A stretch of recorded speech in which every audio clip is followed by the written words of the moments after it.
কি মনে হয় এখানে তো শিল্পটাও হলো না, চাষটাও হলো না, তা খাবো কি?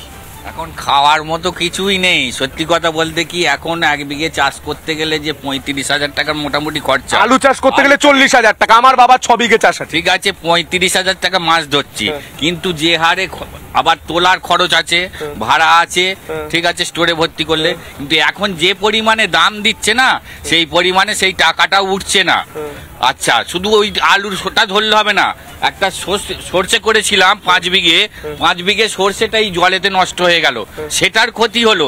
প্লাস এই যে বর্ষাতে ধান ধরুন কিছু উঁচু জমি আছে, কিছু নিচু আছে, সেটার পক্ষে ধরুন অর্ধেক জমি ডুবে গেল, অর্ধেক পচে মানে ভালো রইলো, মানে পচে গেল। সরকার থেকে সহযোগিতা করেছে? কোনো সহযোগিতা নেই। শুনতে পাচ্ছেন?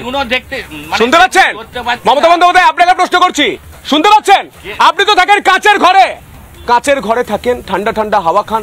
সিঙ্গুরে এসেছিলেন, আন্দোলন করেছিলেন, ভুলে গিয়েছেন সিঙ্গুরের মানুষকে? এই কষ্টগুলো শুনতে পাচ্ছেন?